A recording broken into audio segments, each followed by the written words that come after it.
I remember when I lost my mind. There was something so pleasant about that place. Hello YouTube world, this is Sean. I'm here to answer a question to one of my videos, and it goes like this. Talk about your values. Where did they come from? Talk about evil as if you have an objective viewpoint as to know what good is. What determines this?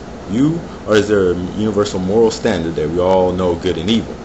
Where did that come from, and how do you know these things? Now, just to answer this question straight up, in my opinion, I'm definitely not going to say they come from God, because I don't believe in something that can come from something that doesn't exist. I mean, God doesn't exist, so how could they possibly come from Him? But anyhow, let me give you my theory and my answer to the question. I believe the answer is from life experiences, as individuals and then collectively as a whole deciding on the matter. And I'm going to take rape for instance.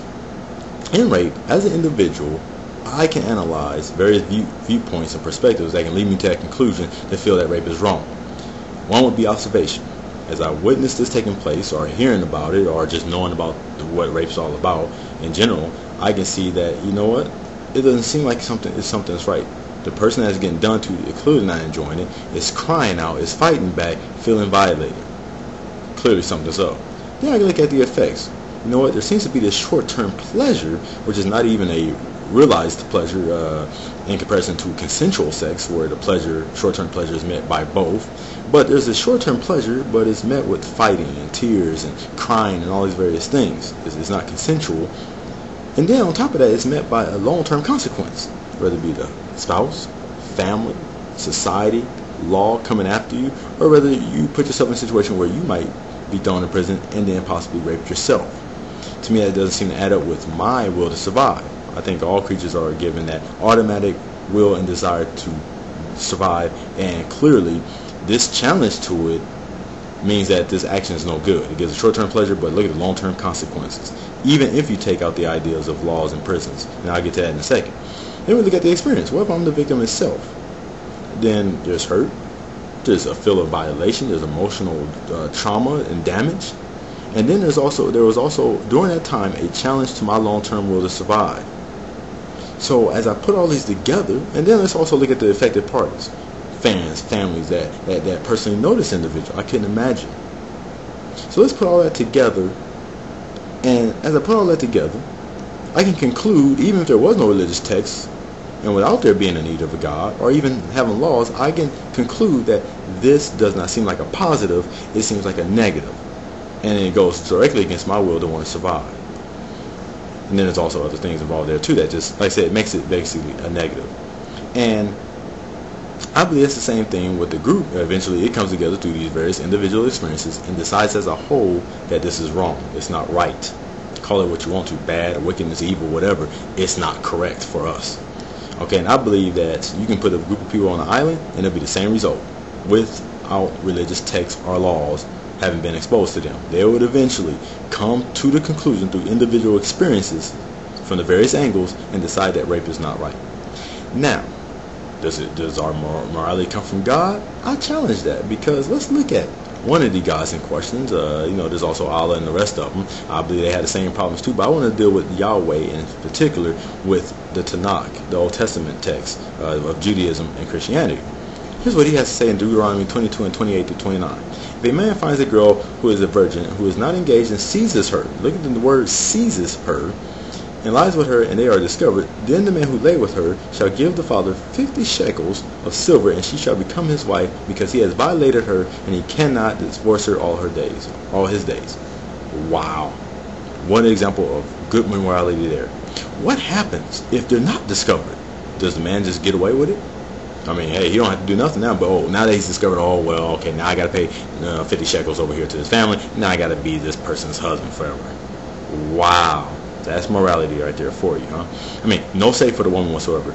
Now here it is, she's been violated by somebody that number one she didn't want nothing to do with. Then on top of that, without choice, now she has to be married to this person for the rest of her life, or the rest of his life, wherever it ends first. What's with that? What kind of morality and justice is that? Let me go on. Exodus 21 and 7 says, if a man sells his daughter as a female slave, she is not to go free as the male slaves do. What? Again, woman has no say. I mean, you're sold over slavery. Oh well, you can't leave now.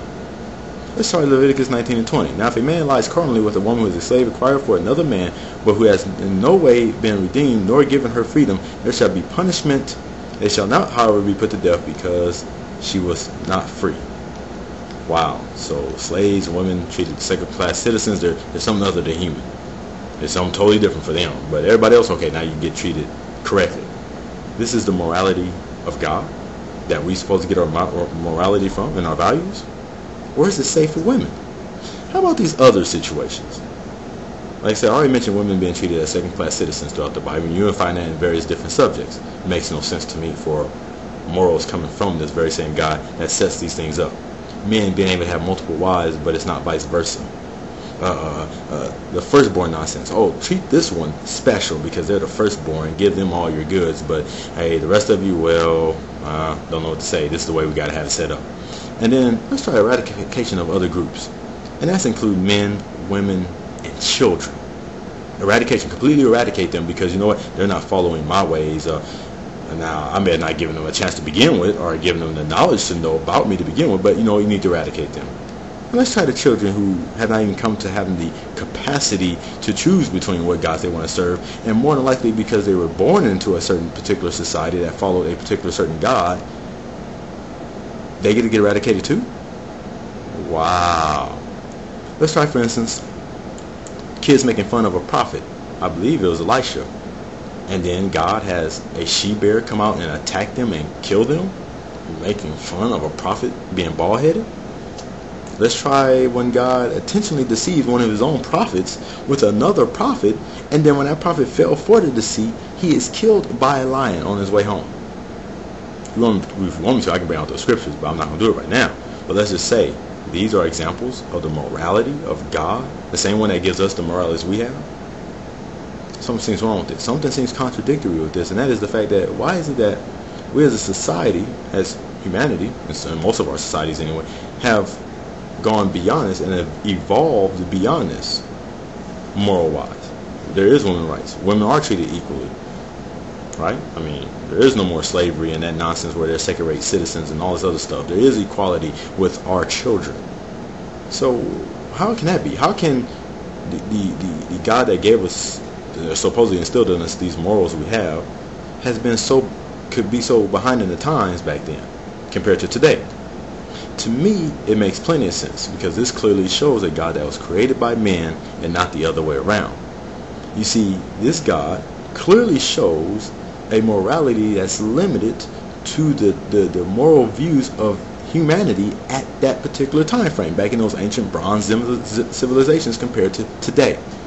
I would expect a society that's following an all-loving, all-just, all-eternal, all-knowing God would be a society that should have been more advanced in their way of thinking than the rest of the societies around them. But in this case, we don't see it. We see a society and a God that seems to be trapped in this age. How can that be? How can that be that we as humans today, even all you religious people, even you Christians and Jews, would not look at these acts and somehow justify them because they're in your book? You would look at these acts with disgust. There's no way you would try to justify these things. But yet, here's your God stating them as law, giving them as commandments, as ordinances to the people, to the children of Israel. Now, I know Christians. I don't know about Jews. I don't know what they do, but I'm pretty sure they excuse it some way or another. But let's look at the Christians.